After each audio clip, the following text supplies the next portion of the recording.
Putting on.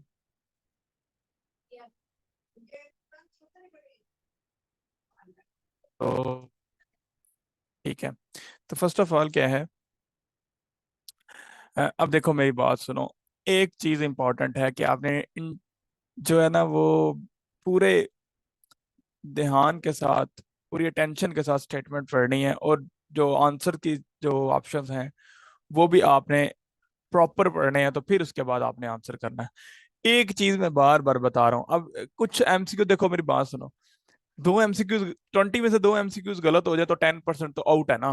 10% तो निकल गया ना आपके माइंड, आपकी परसेंटेज में से। तो 2 एमसीक्यूज भी गलत हो जाना तो वो गया। अब कहने का मतलब ये है कि हर एक एमसीक्यूज इंपॉर्टेंट है, और फिर उसको एवे नहीं मतलब ले लेना कि चलो ठीक है मैं तो तैयारी करता पे आवाना या कर दी पई है। तो डेफिनेटली ऐसे नहीं, हर एक टेस्ट को आपने पूरे तैयारी के साथ, फिर तैयारी का मतलब क्या है, मैंने आपको कहा था एटलीस्ट 2 बार चैप्टर को रिवाइज करना है, 2 बार।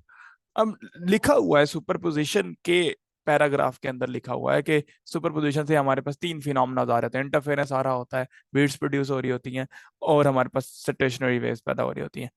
अब अगर मतलब ये भी माइंड में ना रहे कि हाँ हाँ सुपरपोजिशन का ही ये तीनों फिनोमेना हैं, तो फिर क्या है। तो कहने का मकसद ये है कि 2 बार कम से कम रिवाइज करो, फिर एट द एंड चैप्टर को समराइज करो, अपने माइंड में समराइज करो, फिर लिख के समराइज करो जो जो आपने फार्मूलाज फाइंड किए हैं, मतलब टॉपिक लिखो, उसके एंड पे जो फार्मूला है वो उसको आप लिखो, ताकि आपके माइंड में एक पैटर्न हो कि हाँ ये पैटर्न है मेरे पास इस चैप्टर का। तो फिर उसके अकॉर्डिंगली जब आप सॉल्व करोगे तो डेफिनेटली आपके बैक एंड पे रेफरेंस होगा जिससे आप लेके आप उसको सॉल्व कर रहे होगे। तो इंपॉर्टेंट है इस चीज को करना, और मैं इसको बार बार आपको कर रहा हूँ, और देखो यही इंप्रूवमेंट होगी, यही एक इम्प्रूवमेंट है। अगर आप वैसे ही एमसीक्यूज को सॉल्व कर रहे हो जैसे आपने चैप्टर 1 को सॉल्व किया है, तो फिर क्या इम्प्रूवमेंट है, कोई इम्प्रूवमेंट नहीं है। हाँ मैं यही कह रहा हूँ कि चैप्टर को एटलीस्ट 2 बार रिवाइज करो, थारोली रगड़ के तैयार करो। तैयार करने के बाद फिर क्या करना है आपने, फिर उसकी समरी करनी है कि हाँ भी इसमें मैंने ये टॉपिक पढ़े हैं, इस टॉपिक में ये आपके पास एमसीक्यूज हैं, मतलब ये हमारे पास फार्मूलाज हैं, और इसको मैं इस तरह से यूज कर सकता हूँ या कर सकती हूँ। फिर उसके बाद आप आए टेस्ट में, और फिर टेस्ट करते हुए मैंने कहा है कि आपकी जो है वो साइलेंट प्लेस होनी चाहिए। 15-20 मिनट का टेस्ट होता है, उसके अंदर आप डेफिनेटली बैठ जाओ, अलग बैठ जाओ, और इसको सॉल्व कर लो। हाँ मैं कर सकता हूँ, मैं रूम में हैं सारे वो लोग, बिकॉज मैंने नॉइज कैंसलेशन एक्टिवेट कर दिया, तो डेफिनेटली वो वर्क कर सकता है, यहाँ पे कोई इश्यू नहीं है। तो जब तक ये शायद करे, अब ये पेड बढ़िया नहीं है, अब पता नहीं, वो मुझे बता रहा है 67% फिल हो चुका है आपका काम, पता नहीं अब देखते हैं क्या करता है ये है। तो कहने का मकसद क्या है कि आपने साइलेंट प्लेस पे रह के काम करना है, ताकि आपको भी इफेक्टिवली फिर आउटपुट मिल सके। अच्छा जी, अब क्या लिखा है, पहला क्वेश्चन क्या है, the superposition of two waves which are the following is correct. अब सुपरपोजिशन है 2 वेव्स की, कौन सी आपके पास कंडीशन होनी चाहिए, they must have same frequency and wavelength. Okay ठीक है, सुपरपोजिशन हो रही है भाई, इंटरफेरेंस नहीं हो रही, कंफ्यूज नहीं करना अपने आप को, इंटरफेरेंस नहीं हो रही है, सुपरपोजिशन हो रही है।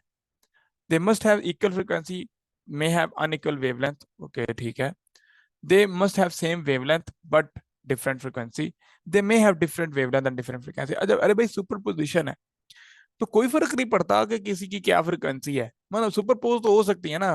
कैसे सुपरपोज हो रही है, इंटरफेरेंस दे रही है नहीं दे रही, बीट्स प्रोड्यूस कर रही है नहीं कर रही, ये तो हमारा लेना देना नहीं ना।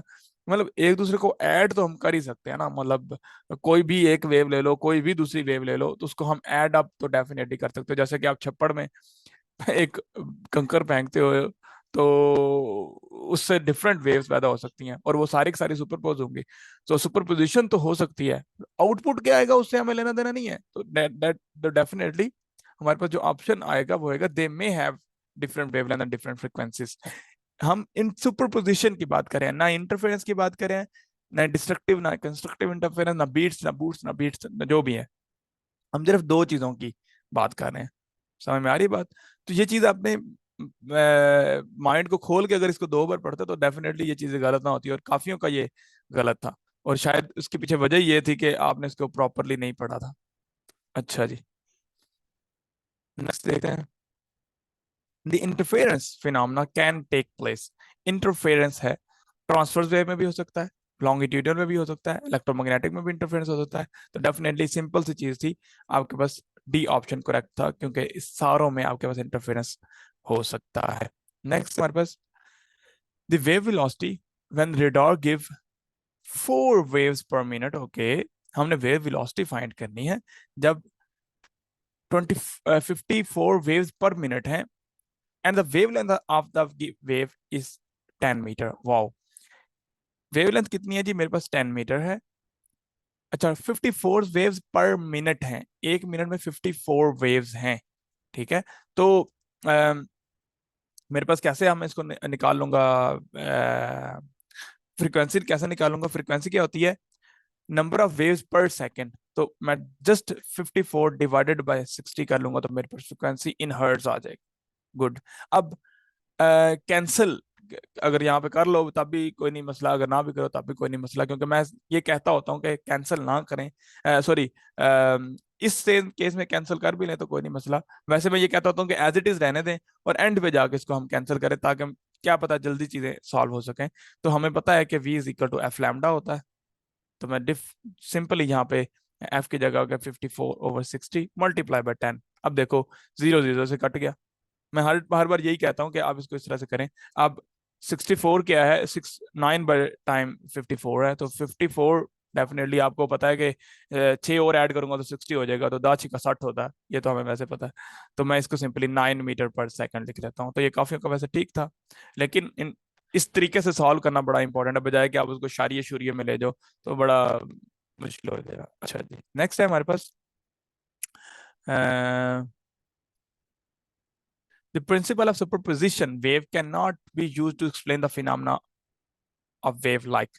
अब इंटरफेरेंस ठीक है बता सकते हैं, डेफिनेटली सुपरपोजिशन से इंटरफेरेंस आ रही है। Diffraction is a special kind of interference, this is not nothing more. ये भी काइंड ऑफ इंटरफेरेंस ही है, डायफ्रैक्शन भी कोई नवी बला नहीं होती, उसमें भी आपके पास सुपरपोजिशन ही हो रही होती है। और इंटरफेरेंस की सब ब्रांच है, स्टेशनरी वेव भी उससे प्रोड्यूस होती हैं। तो डेफिनेटली यहाँ पे जो आपके पास ऑप्शन था वो नॉन ऑफ दीज था। तो ये ठीक था वैसे काफियों का। अच्छा, if the frequency of the wave is increase by 20%। अच्छा, इस तरह का जब कोई क्वेश्चन आता है ना, तो मैं अक्सर कहता होता हूँ, जब आप कि वो इंट्यूशन वाली माइंड में जो चीज है ना, वो अगर ऑन नहीं होती ना, तो आपका जो पहले माइंड में जो आंसर आता है ना, वो गलत आता है। ठीक है, then the change in wavelength will be. अब आपको लगेगा अच्छा 25% है वधिए, ते v is equal to F lambda होता है, तो अच्छा वेव बढ़ रही है तो ये उतनी कम होगी, तो आपके पास वेलोसिटी जो है वो इक्वल आएगी, क्योंकि वेलोसिटी सेम रहेगी ना, मीडियम सेम है तो वेलोसिटी सेम रहेगी। तो आप डेफिनेटली कह देते हो कि 25% decrease, but this was a trap. अच्छा, एक तो कंफर्म होगी बात कि अगर आपकी फ्रिक्वेंसी बढ़ेगी, फ्रिक्वेंसी अगर अप जा रही है तो वेवलेंथ डाउन जानी चाहिए, ये कंफर्म हो गया। तो डेफिनेटली एक आउट हो गया, आप इंक्रीज तो हो ही नहीं सकती, दूसरा भी आउट होगा, इंक्रीज तो हो ही नहीं सकती। आपके पास अब दो ऑप्शन बच गए हैं, या बी या ए। अब ठीक है, अब ये डिपेंड करता है कि आप इसको किस तरह से लगाओगे। अब ये ट्रैप था और काफियों ने इसको टिक भी किया, लेकिन इसको सॉल्व करना चाहिए। अब चेंज इन वेवलेंथ कैसे निकालते हैं? चेंज इन वेवलेंथ निकालनी है। चेंज इन वेवलेंथ होती है final minus initial over initial, ऐसे ही होता है ना। तो डेफिनेटली अब देखो इसको कैसे फाइंड करते हैं। मेरे पास वी F1 λ1 कह लेता हूँ पहले को, दूसरे को कह लेता हूँ V F2 λ2 कह लेता हूँ, जो कि चेंज्ड है। अच्छा, अब क्या है कि फ्रीक्वेंसी 25% इंक्रीज हुई है, तो इसका मतलब है कि अगर फ्रीक्वेंसी की मैं इंक्रीमेंट निकालूं, फॉर एग्जांपल मैं कह लेता हूँ कि अगर फ्रीक्वेंसी 100 है, तो इंक्रीज होने के बाद जो F2 होगी वो 1 to 5 हो गई होगी। सिंपल मैं इसको कह सकता हूँ। तो इस तरीके से लेके चल सकते हैं। तो मैं क्या कहता हूँ कि मैं इसकी जगह पुट कर लेता हूँ, और मुझे पता है कि वेलोसिटी तो चेंज होगी नहीं है, तो मैं लिख सकता हूँ F1 λ1 is equal to F2 λ2। तो F1 की जगह पे मैं 100 लिख लेता हूँ, सिंपल, और F2 की जगह पे मैं 1 to 5 लिख लेता हूँ। ठीक है, तो इस केस में मैं λ2 को लिख सकता हूँ 100/1 to 5 λ1। तो जैसे कि मुझे पता है कि मैंने चेंज निकालना है, तो मैं निकाल सकता हूँ F lambda two minus lambda one over lambda one. तो ये चेंज आएगा, और इंटू 100 कर दूंगा तो परसेंटेज आ जाएगी मेरे पास। अच्छा, अब इसको सॉल्व करना है। इसकी जगह मैं क्या पुट कर देता हूँ, 100/125। इसको मैं सिंपल भी कर सकता हूँ, लेकिन मैं नहीं कर रहा। -1 lambda one over lambda one into 100। तो ये इससे कट गया, तो मेरे पास क्या आ जाएगा, 125, 100 माइनस 125 इंटू 100। ठीक होगी बात। अच्छा जी, तो ये मेरे पास क्या आएगा, -125 ओवर 125 इंटू 100। अब ये 1 और ये 5, -100/5 इंटू, सॉरी, 20। ठीक है, तो -20 का मतलब क्या है कि डिक्रीज हो रही है, तो सिंपली आपके पास 20% डिक्रीज आ जाएगा। अब ये इजी है, अगर आप यहाँ पे इसको कर लो 4/5 कर लो, तो इसको लेके चल लो, तो अभी आप इजी है। मैंने इसको एज इट इज रहने देता हूँ कि कहीं पे जाकर फिर भी कोई खराबी ना हो जाए, तो उसको डेफिनेटली कर सकते हैं। तो इट डिपेंड्स कि आपको उसको किस तरह से लेके चल रहे हो। ठीक है। अच्छा, अगला बड़ा ये बड़ा मजे का सवाल था, मतलब डेफिनेटली इसको कहते हैं स्टैंडर्डाइज्ड क्वेश्चन। बाकी तो छोटे मोटे पिद्दे से सवाल थे ना, इस तरह के स्टैंडर्डाइज्ड क्वेश्चन होते हैं। A frequency of the fork is this one. Frequency हमारे पास कितनी है जी, f is equal to 512 hertz है। अच्छा, and the sound produce by it travel 42 metre. Distance कितना है जी, 42 मीटर का। अच्छा, और as the tuning fork complete 64 vibrations. ठीक है, तो नंबर ऑफ वाइब्रेशन जो है मैं एन से डिनोट कर लेता हूँ, वो 64 है। अच्छा, मुझे ये बताओ, यहाँ अगर ट्यूनिंग फोक पड़ा है और वो वाइब्रेट कर रहा है इस तरह से, ऐसे टिंग टिंग टिंग टिंग कर रहा है, और वो डेफिनेटली वेव्स प्रोड्यूस कर रहा है, और वो वेव्स कितना ट्रैवल कर गई हैं, 42 मीटर ट्रैवल कर गई हैं। तो डेफिनेटली जितनी उसके अंदर वेव्स होंगी, उन सारों को जमा करूंगा, वेव लेंथ को जमा करूंगा, तो मेरे पास 42 आना चाहिए। ठीक होगी बात। तो इसका मतलब है कि अगर मैं एन लैम्डा करूंगा, तो मुझे इक्वल टू आना चाहिए था 60, सॉरी, 42 मीटर। कितनी नंबर ऑफ वेवलेंथ होंगी, तभी तो यहाँ तक पहुंचा होगा ना, मीन्स कि यहाँ से लेकर यहाँ तक जाने के लिए कितनी आपको वाइब्रेशन लगी होंगी, जिसपे आपके पास 42 मीटर आया है। तो फिर एक वेवलेंथ किसके बराबर होगी, डेफिनेटली एन मेरे पास 64 है, और लैम्डा है मेरे पास, और आ गया 42। तो इसको मैं सिंपली सॉल्व कर लेता हूँ। तो लैम्डा इज इक्वल टू 42/64। अच्छा, ये मेरे पास लैम्डा आ गया। अब इसको मैं सिंपलीफाई कोई नहीं कर रहा अभी, और फ्रीक्वेंसी मेरे पास पहले है। अब करना क्या है, v is equal to F lambda निकालना है, क्योंकि हमने क्या निकालना है, वेलोसिटी ऑफ द साउंड। तो v is equal to F lambda आ गया। तो f कितना है जी मेरे पास, 512 ज़रब 42/64। अच्छा जी, अब इसको कैसे डिवाइड करना है, ये वहां पर डिपेंड करता है। चलो दो दो से शुरू कर लेते हैं सिंपलिसिटी के लिए, जैसे कि वो क्या कहते हैं ना, सबसे बेसिक वे से। 32 आ गया, 21 आ गया, ये तो आउट हो गया। उसके बाद क्या आ गया जी, 16 आ गया, ये कितना आ गया जी, 256 आ गया। अच्छा जी, 8 आ गया जी, 128 आ गया। अच्छा जी, अब क्या करें, फिर काट लेते हैं जी। 64 आ गया, ये आ गया 4, फिर मैं इसको फिर से 2 से काटता हूँ, 32 आ गया, और ये कितना आ गया, 16। लो भाई, 21 ज़रब 16 आ गया। अब मैं इसको और चेंज कर लेता हूँ।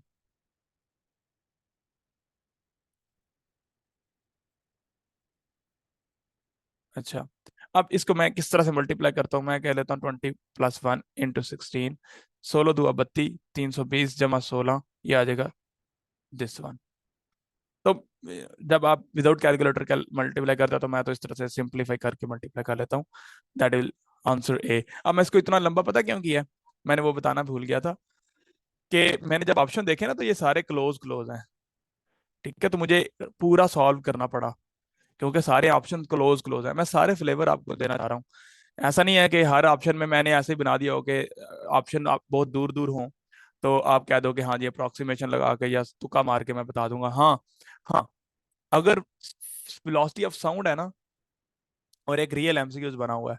तो डेफिनेटली वेलोसिटी ऑफ साउंड 333, 34, 35, 36, 40, 50 के रेंज में ही होगी, इससे ऊपर नीचे नहीं होगी। डेफिनेटली वो speed of sound in air ही होगी, तो 326-25 के राउंड बाउट होगी। हाँ, 20 भी हो सकती है अगर सर्कमस्टांसेस थोड़े से डिफरेंट हो, टेम्परेचर ऊपर नीचे हो, और ये भी हो सकता है, ये भी हो सकता है।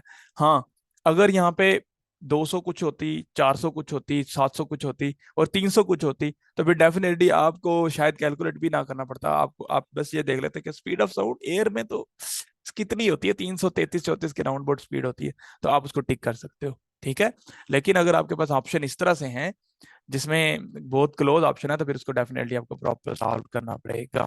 अच्छा जी, distance between two sir consecutive. 5 वाला क्वेश्चन एक बार दोबारा करवा दें। कौन सा 5 वाला, वाला? इससे ऊपर वाला 5। वाला यही है ना? ये, ये वाला। इसकी समझ नहीं आई आपको? No sir. सर ओके, ये किस तरह से वैल्यूज दिया आपने, ये नहीं समझ आई। अच्छा चलें इसको कर लेते हैं।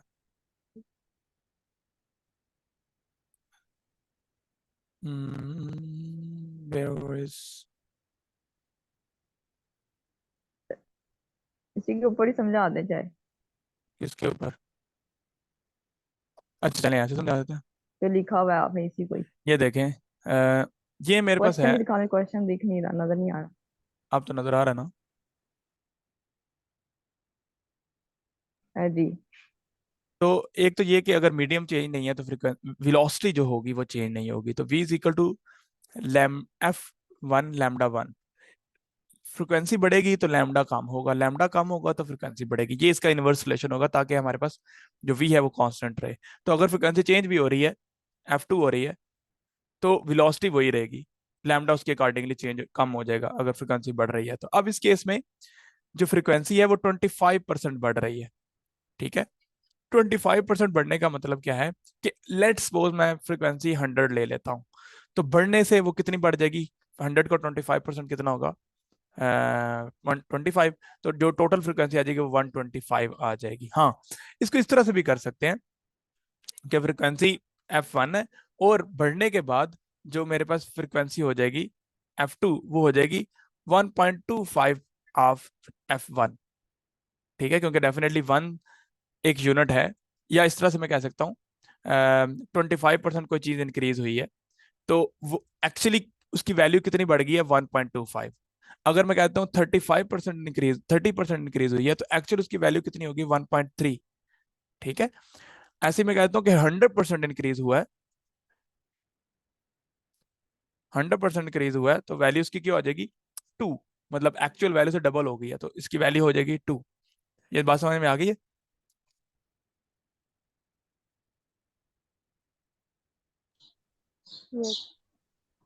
ओके, अब ये बात अगर समझ में आ गई है, तो मैं लिख सकता हूँ कि मेरी जो इंक्रीज्ड फ्रीक्वेंसी है जो कि f2 है, वो f1 से 1.25 टाइम ज्यादा होगी। तो मैं सिंपली यहाँ पे अगर पॉइंट लगा लूँ तो कोई फर्क नहीं पड़ेगा यहाँ पे। ठीक है, अच्छा, अब मेरे पास ये क्या है कि मैंने इस चीज को इस चीज के इक्वल कर दिया, f1 is lambda one is equal to f2 lambda two. ठीक होगी बात। अब मैं इसकी जगह पे फॉर एग्जांपल यही पुट कर देता हूँ,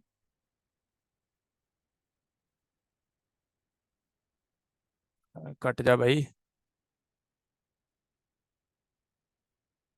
सो जाता है ये।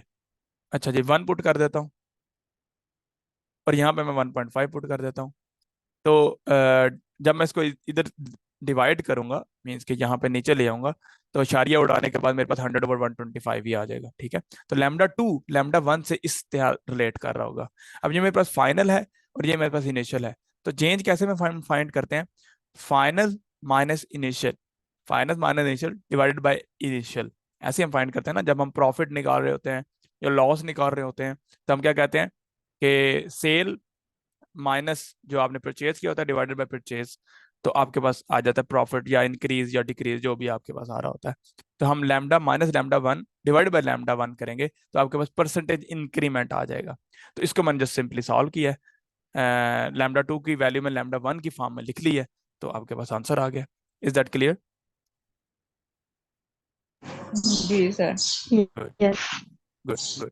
आप देखें, आपने मुझे कहा कि नहीं समझ आई तो मैंने डेफिनेटली उसको रिवाइज किया, तो that is good for you as well and good for an any other person as well. Okay, तो ये बड़ा सिंपल था the distance between consecutive maxima and minima.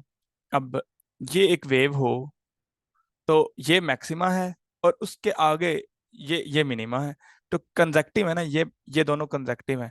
तो अगर मैं टोटल मेरे पास ये पाई शरीफ हो, सॉरी लैम्डा शरीफ हो, तो इसका चौथा हिस्सा मेरे पास ये बनेगा क्योंकि ये चार हिस्सों में बटेगा। तो ये जो कंजेक्टिव डिस्टेंस होगा वो लैम्डा बाय 4 का होगा। वेरी इजी, बड़ा आसान सा था। अच्छा जी, अब ये बंदों का फिर से गलत हो गया, खास करके वो किधर गई है मैडम हमारी? इधर ही है ना? अरे ऊपर लैम्डा बाई सर, हाँ,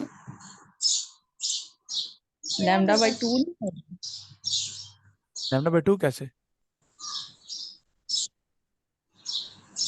सर अगर इसको चार हिस्सों में हम डिवाइड करें तो हमारे पास दो हिस्से आ रहे हैं, दो हिस्से नहीं आ रहे बीच में इंक्लूड।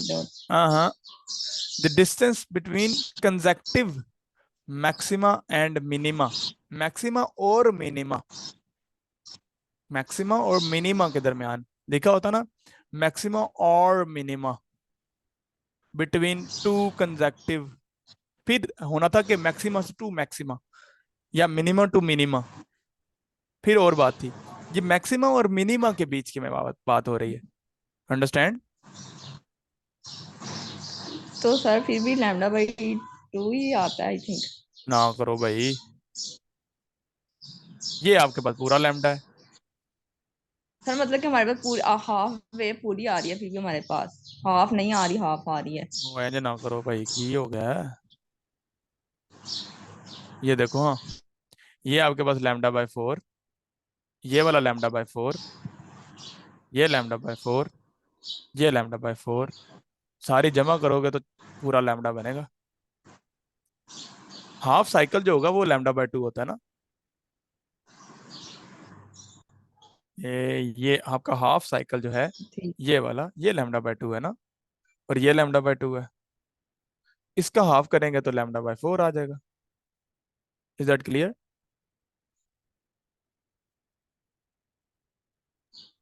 जी सर।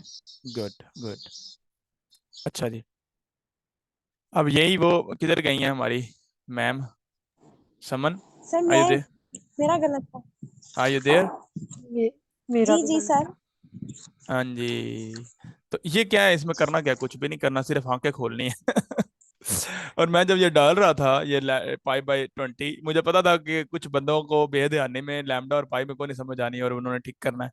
अब देखो मेरी बात सुनो, कोई तकरीबन 8-10 आप टेस्ट दे चुके हो। आप, मैं जो भी क्वेश्चन डाल रहा हूँ ना वो क्रिटिकल थिंकिंग पे होते हैं। ऐसा नहीं होता कि ट्रिवियल से क्वेश्चन हो सीधे सीधा आप टिक कर दो, रटा रटा मारा हो। डेफिनेटली मेरे ऑप्शन भी इस तरह से होते हैं कि थोड़े से आपको कंफ्यूज करते हैं। तो आंखें खोलो, ये अपनी माइंड का वो जो आंख है ना उसको खोलो कि भाई हाँ सर ने टेस्ट दिया हुआ है, तो ऐसा तो नहीं हो सकता कि सीधा सीधा जवाब होगा। तो फिर भी इसको क्रॉस चेक करो 1 से 2 बार। मेरी बात सुनो, मैं फिर से वही बताने लगा हूँ। पहले 2 MCQs जो 2 टेस्ट थे उसमें एम्बिग्यूटीज आई हैं, मैंने जब बनाए हैं उसमें करेक्शंस मैंने खुद की हैं। आपको पता है, आपने पॉइंट आउट किया कि ये ऑप्शन नहीं आता, ये ऑप्शन आना चाहिए। वो गलत उसमें मैंने टिक किया हुआ था कि करेक्ट कौन सा है। उसके बाद गलती आई है, मुझे बताओ। और देखो मेरी नो बात सुनो, नहीं। जब आप रेक्टिफाई कर लेते हो चीजों को, आपको पता चल जाता है कि ये मेरे में गलती है। अब मैं जब भी टेस्ट बनाता हूँ मैं 2 बार चेक करता हूँ। हाँ, गलती अभी भी आ सकती है, लेकिन एक आधी गलती आ सकती है, वो नॉर्मल है, ह्यूमन बीइंग है। लेकिन अब वैसे इस बार टेस्ट में आपकी सिग्निफिकेंट इंप्रूवमेंट सारों की फील हो रही है, कोई भी 50 से नीचे नहीं है, कोई भी 50 से नीचे नहीं है। इवन जो बंदे तैयार करते हैं, खास करके ये इशरत जो है, ये जब तैयार करके देती हैं तो ये अच्छा टेस्ट देती हैं, जब तैयार करके नहीं देती तो फिर वो उड़ जाता है। खैर, द वेवलेंथ जो है वो कितनी है? 8 सेंटीमीटर है, lambda is equal to 8 centimetre. और दूसरी बात यह है कि आपके रिजल्ट तो शेयर होते हैं तो फिर बंदा शर्म ही खा लेता है। अच्छा, the point of extreme position is 2 centimetre away, X is equal to है मेरे पास 2 सेंटीमीटर। ओके, तो जो फेस डिफरेंस होगा वो हमने फाइंड करना था, फाई हमने फाइंड करना था। तो बड़ा सीधा सीधा मैंने पूछ लिया था, 2 पाई लैम्डा शरीफ और इंटू एक्स। तो यहाँ पे मैंने वैल्यू पुट करी 2 पाई लैम्डा की जगह मैंने 8 सेंटीमीटर और इसकी जगह 0.2, क्योंकि मैंने सेंटीमीटर में दोनों दिए हुए हैं तो कोई इनका फर्क नहीं पड़ता कि क्या है, इनकी लेंथ किस यूनिट्स में दी हुई है। अच्छा जी, अशारिया उड़ाया, नीचे 10 आ गया, ये क्या आ गया जी 4, ये क्या आ जाएगा जी 2, तो पाई/20। सिंपल शरीफ, आसान शरीफ, दैट वाज रॉन्ग थिंग। अच्छा जी, अगली बात देख लेते हैं जी। Which of the following sequences do regarding the speed of sound in air? That is completely रट्टा डॉट पी के, क्योंकि ये आपकी बुक के साइड पे ये फॉर योर इंफॉर्मेशन में दिया हुआ था। दूसरी बात, जिसकी ज्यादा स्टिफनेस होगी, जिसकी बल्क मॉडुलस ज्यादा होगा, वो डेफिनेटली आपके पास ज्यादा स्पीड ऑफ साउंड को करेगा। अब आपको पता है lead kind of soft thing, ठीक है, लेड सॉफ्ट है as compare to glass. Glass शरीफ आंदा मैन पांदे हो गए, मैं डेंगा डिंगा नहीं होना, तो उसकी जो बल्क मॉडुलस है वो ज्यादा है। तो डेफिनेटली ग्लास में स्पीड ज्यादा होगी, कि हमारे पास पता होता है कि वो इस तरह से एक्सप्रेस हो रहा है हमारे पास स्पीड ऑफ साउंड। तो जिसका बल्क मॉडुलस ज्यादा होगा उसमें स्पीड ऑफ साउंड भी ज्यादा होगी। तो डेफिनेटली ग्लास की स्पीड ऑफ साउंड ज्यादा है और लेड की कम होगी। तो डेफिनेटली कॉपर इसके कहीं बीच में आएगा, तो आपको इसको टिक करना होगा। रट्टा तो है लेकिन लॉजिकल रट्टा है, ऐसा नहीं है कि अन्ना रट्टा है, अन्ना रट्टा नहीं है, लॉजिकल रट्टा है। अच्छा, ग्लास दिगामा में फैक्ट से साउंड जी। ग्लास में से साउंड पास हो सकती है। हाँ ग्लास अगर ग्लास का डोर हो तो आ तो नहीं रही होती है अंदर तक से बाहर। वो तो आप ग्लास से मीडियम चेंज कर रहे हो ना। आप ग्लास के ऊपर कान रखो और ग्लास पे ऊपर टिक करो, तो फिर ग्लास टू ग्लास ट्रैवल हो रही है ना। आप तो अब ग्लास को एज अ इंसुलेटर यूज कर रहे हो ना, तो फिर और कहानी है। हम तो उसी के अंदर से ही ट्रैवल करवा के उसी से ही सुनना चाह रहे हैं। ठीक होगी बात। सही। अब ग्लास के ऊपर कान रखना ना, तो अपने हस्बैंड को कहना जरा जोर से उस पर हाथ मारो, तो फिर बताना साउंड ट्रैवल होती है कि नहीं होती। अच्छा, the gamma factor is greater for, किसके लिए होगा, और ये भी रट्टा है पूरा, किसके लिए ग्रेटर होता है जी? मोनोटोमिक। मोनोटॉमिक के लिए। मोनोटॉमिक के लिए। अच्छा, अरे भैया ये बड़ा मजे का था, ये सारा नजर क्यों नहीं आ रहा। अच्छा जी, the temperature when the speed of sound in air is 2 times to the speed at 10 degree centigrade. जब अगर आपने चैप्टर को थोड़ा सा ध्यान से देखा हो, तो हमारे पास v t is equal to over v naught is equal to temperature at time T, temperature at T naught. अब ये टेम्परेचर कैल्विन में होते हैं, ठीक है, जितना टेम्परेचर होगा उसके अकॉर्डिंगली ऐसे जो चेंज होगा। अच्छा, अब मुझे वो टेम्परेचर चाहिए जिस पर वेलोसिटी वी नॉट से डबल हो जाएगी, तो मुझे वी टी जो है वो एक्चुअली 2 v नॉट के इक्वल चाहिए। ठीक है, तो मैं क्या करता हूँ, मैं इसकी जगह पुट कर देता हूँ, और टेम्परेचर जो है मेरे पास 10 डिग्री सेल्सियस है, तो उसको मैं अगर कैल्विन में करूंगा तो मेरे पास टी नॉट जो होगा वो आ जाएगा 2। अरे भैया आज क्या है तुम्हें,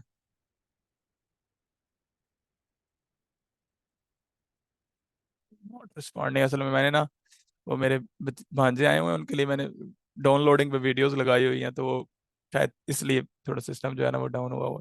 अच्छा, तो इसको मैं लिख सकता हूँ, ना कर रहे इतना भी ना कर।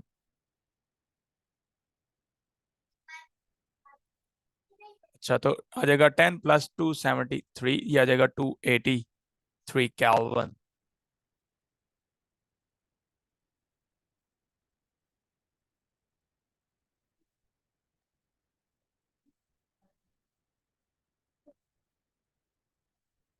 एक सेकेंड,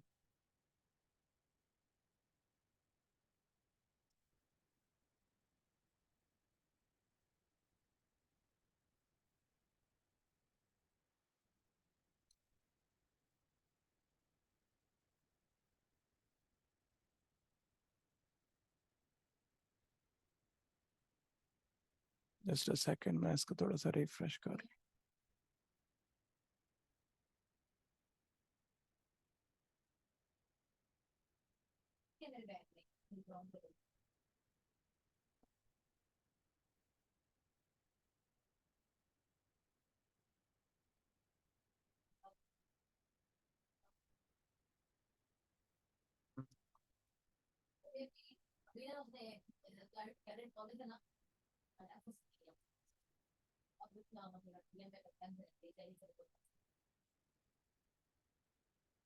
ओके, आई होप आप जनाब शरीफ नहीं अटकेंगी। अच्छा जी, शेयर हो रही है ना स्क्रीन? जी सर, हो तो रही टी है। नॉट आ जाएगा मेरे पास 283। अब मुझे वो टेम्परेचर फाइंड करना है जिसमें आपकी वेलोसिटी डबल हो जाएगी। तो मैं इसकी जगह क्या पुट कर सकता हूँ? वी टी की जगह 2v0 ओवर v0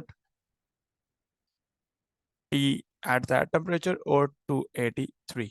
लो भैया जी, ये और ये कट गया।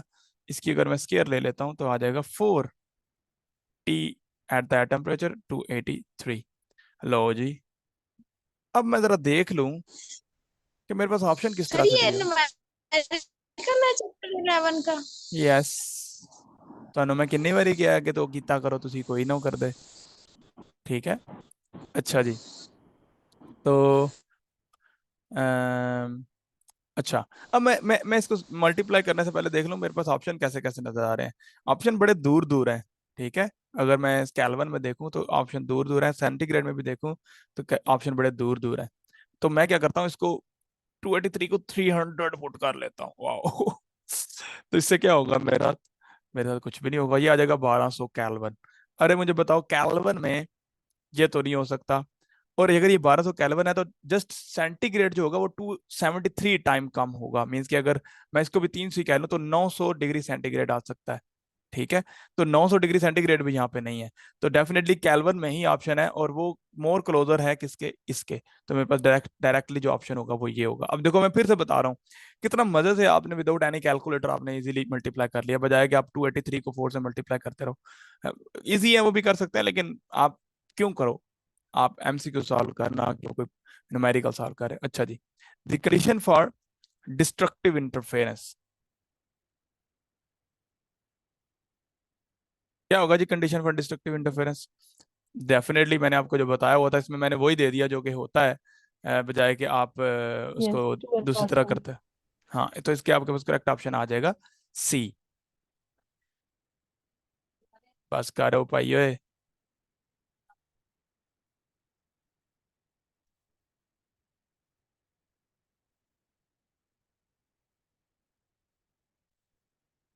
हैंगिंग प्रोसेस,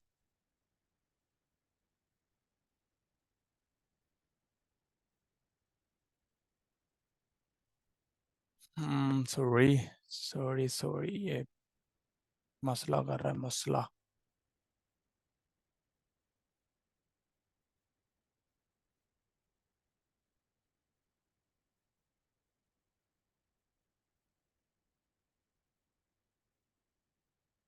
चले, हो गया, हो गया, लोडिंग लोडिंग। असल में मैंने इसको लोड भी किया और भी किया हुआ है आज। खैर, तो मेरे पास जो ऑप्शन आ जाएगा वो डायरेक्टली जो है मेरे पास क्या होगा, वो होगा सी ऑप्शन। ठीक है, अच्छा जी, नेक्स्ट करते हैं। Maximum beats that human can hear, और ये आपके पास डेफिनेटली आपके बुक में लिखा हुआ है। 10 हर्ट्ज से ज्यादा होगी तो आप नहीं सुन सकते, तो मैक्सिमम 10 हर्ट्ज तक आप सुन सकते हो। अच्छा जी, less than one sir minute रह गया। 20,000 हर्ट्ज तक हम नहीं, हाँ 20 से 20,000 हर्ट्ज तक सुन सकते हैं हम। हाँ, वो मैं बताता हूँ। लेस देन 1 मिनट रह गया, मैं रिज्वाइन करवाता हूँ। तो मैं पूछता हूँ, मैं सुनता हूँ आप क्या बोल रही हैं और आप कहाँ से उसको गलत परसीव कर रही हैं।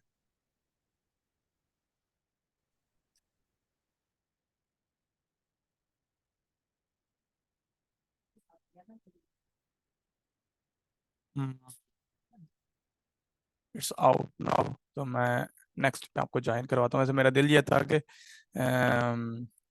इसको इसी सेशन में कंप्लीट करता, तो अगले सेशन में 9 चैप्टर को शुरू